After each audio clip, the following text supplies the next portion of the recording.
তাইওয়ানের পূর্বাঞ্চলের হুয়ালিয়ান শহরে ৬.৩ মাত্রার ভূমিকম্প আঘাত এনেছে। স্থানীয় সময় শুক্রবার সকাল ৭টায় ভূমিকম্পটি আঘাত হানে বলে জানায় দেশটির আবহাওয়া অধিদপ্তর।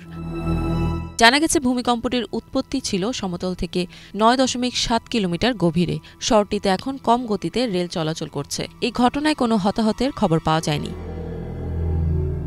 গতকাল বৃহস্পতিবার গভীর রাতেও দেশটির উত্তর পূর্ব উপকূলে ৫.৭ মাত্রার ভূমিকম্প আঘাত এনেছিল। ফলে আগামী কয়েকদিন পাহাড়ি অঞ্চলে ভূমিধসের ঝুঁকি রয়েছে বলে সতর্ক করেছে আবহাওয়া দফতরের কর্মকর্তারা। চলতি বছরের এপ্রিল মাসেও শহরটিতে ৫.৫ মাত্রার একটি ভূমিকম্প আঘাত আনে। ওদিকে পূর্ব চীনের ফুজিয়ান প্রদেশের ফুজো, ঝাংজো, কুয়ানজো এবং জিয়ামেন শহরেও ভূমিকম্পটি অনুভূত হয়। ইতোমধ্যে ভূমিকম্পের সময়ের কিছু ভিডিও সোশ্যাল মিডিয়ায় পোস্ট করেছেন অনেকে। তাইওয়ান দুটো টেকটনিক প্লেটের সংযোগস্থলে অবস্থিত, ফলে পৃথিবীর অন্যতম ভূমিকম্পপ্রবণ অঞ্চলগুলোর মধ্যে তাইওয়ানও একটি। ইফাত জাহান, বাংলাভিশন।